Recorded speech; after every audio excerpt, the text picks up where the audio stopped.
In 1960, South Korea had a GDP per capita of just $158 in current US dollars, one of the lowest figures in the entire world.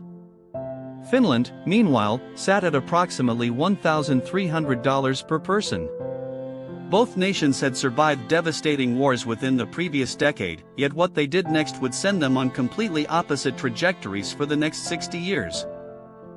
In 1961, South Korea's military leader Park Chung-hee seized power and made a radical economic bet.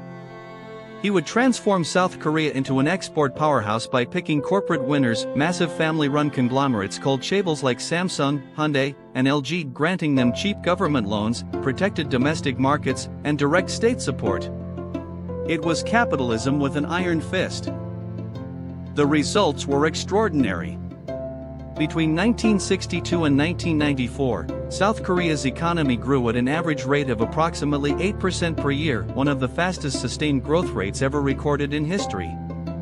By December 1996, South Korea had joined the OECD, the club of the world's wealthiest nations, having gone in one generation from receiving foreign aid to exporting steel, ships, and advanced electronics to the entire world.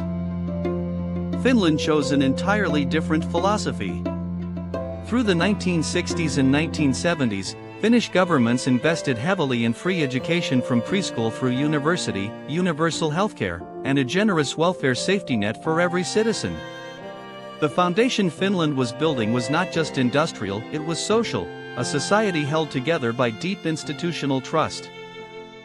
In 1991, Finland's economy collapsed when the Soviet Union, its largest trading partner, disintegrated overnight. While a simultaneous banking bubble burst, unemployment surged from approximately 3% in 1990 to nearly 18% by 1994.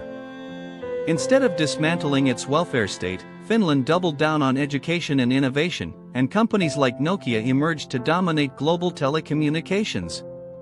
By 1999, Finland was ranked among Europe's most competitive economies.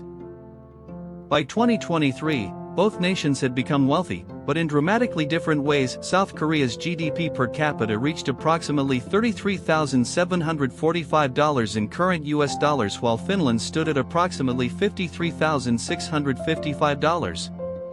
Yet in the 2023 World Happiness Report, South Korea ranked 57th while Finland claimed the top spot for the sixth consecutive year.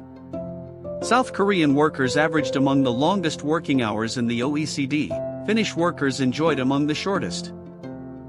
There is no clear winner in this story.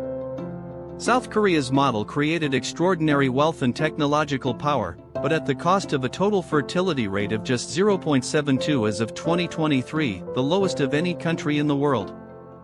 Finland's model delivered happiness and equality, but also slower growth and growing questions about long-term fiscal sustainability, and both countries are now asking the same uneasy question: what kind of future are we actually building?